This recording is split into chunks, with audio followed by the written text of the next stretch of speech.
I'm going to present a case on patellofemoral instability. So this was a case of a 15 years old girl who had pain in both the knees while climbing stairs, and there was a history of significant fall 2 years back, after which she had around 3 to 4 dislocations on her right knee. The recent history was a month back when she had a dislocation, and the current complaint was not able to participate in active sports and day-to-day activities. So this is the radiology of the patient. Moving on to the examination findings, the range of motion was full. There was no generalized ligamentous laxity in this case. The patellar glide test was positive. There was apprehension test. The inverted J sign was positive, and the limb alignment was neutral. So I would like to ask the panel, what further? How do you proceed further when you see such a case who had a recurrent dislocations in the past, fresh injury a month back? I would ask for a MRI scan to see if there is any condyle defect or any condyle problems. Yes. The trochlea does seem decent on the X-ray, but you rarely rely on X-ray to find the trochlear anatomy as such, and the patellar position in terms of alta or baha. And then one unusual thing in her is you said she had bilateral knee pain. Yeah. So usually for patients who have instability and pain, I'd also like to look at their muscle, how that's developed. Some patients are so unstable that they are not doing anything. They atrophy, and because of that they have secondary anterior knee pain. So just making sure that she has adequate rehab. Yeah, so this girl did not have any condyle injury, osteochondral injury was not there on the MRI that was seen. She was adequately rehabbed in terms of physiotherapy. She had good muscle tone in both the quadriceps on both the sides. She was just having mild discomfort on her left knee. The main complaint of the knee was the right knee. The other thing I would say is that if she had significant alta, you do see some of these patients where the pain is coming from fat pad impingement. So they may have patellar instability and fat pad impingement that's contributing to the pain. I mean, she looks like on the AP that there's a fair amount of alta. Yes. So moving on, as Sir said, we'd like to do an MRI, and there was a discussion on CT scan also. So will you ask for CT scans in all the cases of patellofemoral instability for all the indices? No, so only if my clinical assessment shows a rotational malalignment, I would go for a CT rotational profile. Otherwise, we can rely on MRI, I think. Yes, sir. The same? So same. I don't routinely get CTs, I don't routinely get version studies unless on physical exam they have very abnormal hip internal rotation. So if I suspect increased femoral anteversion, then I would get a rotational profile. So this case had no rotational malalignment.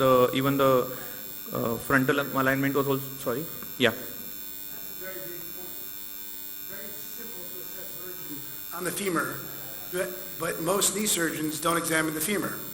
And you just, it's different when you have a W girl, a girl who sits like that, and their internal is excessive to their external rotation. You almost don't need to get a CAT scan because then you're like, okay, I know they're 30 plus. So it's something that everyone says if they're not. And then the other harder assessment is tibial torsion, right? And there's a good paper from Rosenberg, some Linus Paul. The failed tubercle is usually from excessive tibial torsion. And that's something that, on rare occasions that we do get those. But it's usually, as Sabrina pointed out, I think you don't need to get a CAT scan if you do a good physical exam or they're a failure, because it's really syndromic 5%ers to radiate. And I get CAT scans in all my hip FAI patients, so I'm a pro CAT scan guy, but I don't think it's necessary for 95% of your patellofemoral surgery. Okay. So this case had no rotational malalignment. Even the frontal alignment was good. So this was the CT scan finding. So to move on, the ratios were, the insult ratio was 1.2. The other parameters was good. The TTTG distance was 24 mm in this case, and the Q angle was within fairly normal limits. So my take to the panel, after this we have seen the history and the relevant radiology. What would be the plan of? Yes. How old was she again? Sorry? 15. 15. So presuming she's skeletally mature, I think this patient needs both an MPFL and a tibial tubercle osteotomy.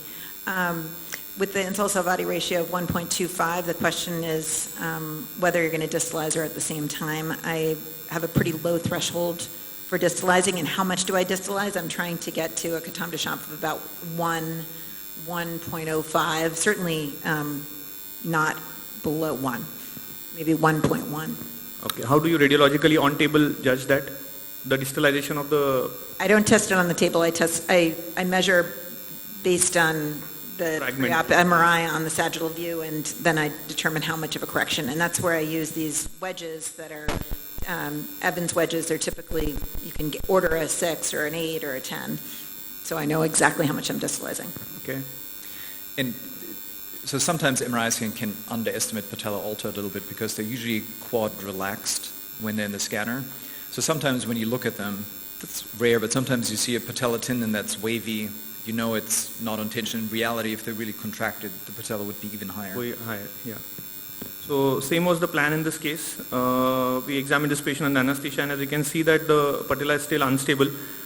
It can be easily subluxated out of the patellofemoral joint, and it relocates in extension. The clinical picture showing the patellar and the tibial tuberosity alignment. The quick arthroscopy was done to check for the cartilage injuries on the patella and the counterpop injuries. So there were none. There was a patellofemoral mar tracking. My question to the panel was whether you would do anterolateral portal assessment or whether you do a superlateral portal assessment for patellofemoral tracking, or would you see, or would you not do an arthroscopy? I don't particularly care about tracking on arthroscopy. So I would do an arthroscopy. I think sometimes the cartilage injuries are missed, or at least, but I don't think it's particularly, the arthroscopic examination in this case is not particularly important. There's nothing I'm going to see that's going to change my mind. Yeah. And the patella tends to be a little everted when the joint is inflated. So, yeah, I agree. I think the role for arthroscopy, if not chondral, is when you're not deciding to do a TTO, meaning that you're on the fence, and then that's when I look at what angle do I get patellar engagement.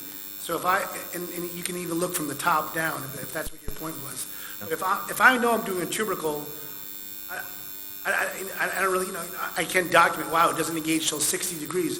But if I'm on the fence and I see it doesn't engage till 45 degrees or high flexion, then I'm going to say, wow, I need to do more than a soft tissue operation. But if you already made the decision, I don't see how that's... Scope is going to change. How the scope's going to change it. I mean, it's something I point out to our fellows, that a lot of times you don't even see the patella. So you have an empty trochleus sign, or you're in the lateral gutter, you're looking up, you see 50% of the patella. That's not normal. You know that patient is most likely indicated for more than just an MPFL. Correct.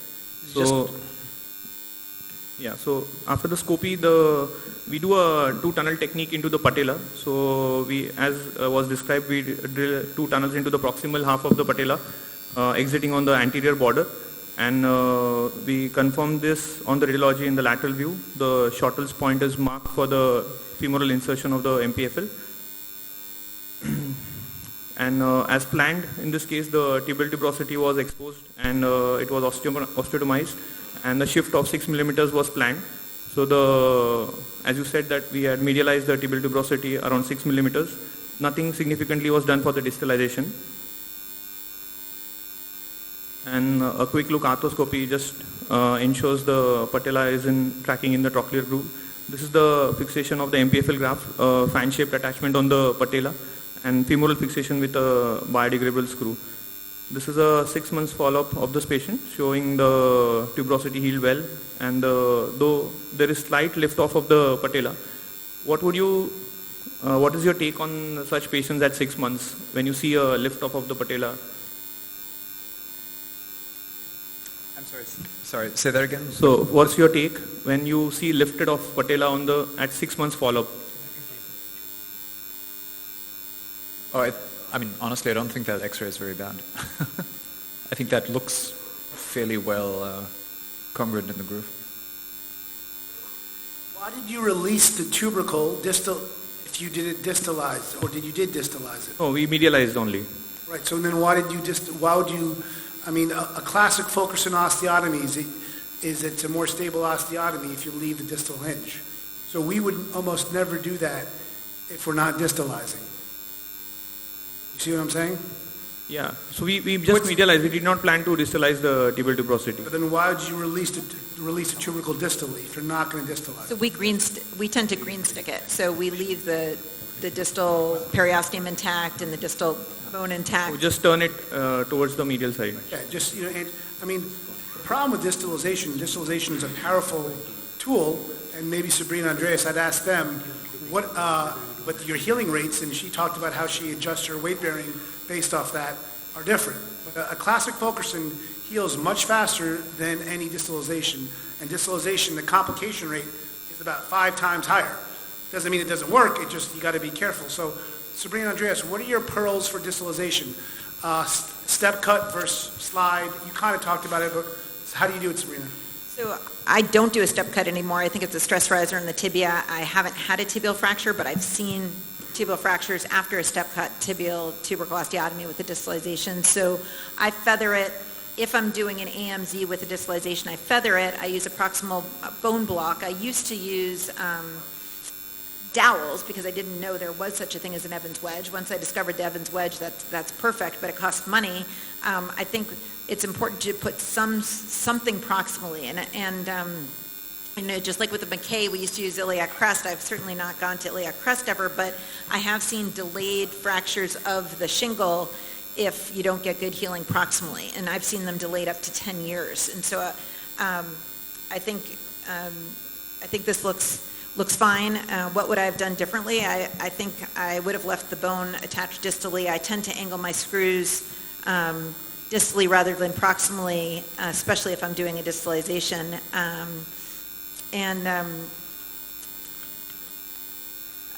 You got the bone to heal, and actually it looks like there's more Baha now, and you might have got Baha just maybe she didn't get moving right away, but certainly it looks like there's some scarring that brought her patella down. Okay. Yeah, your think? I think we should do you have No, more you're slides? done. Yeah, just the function outcome of this patient. Very good.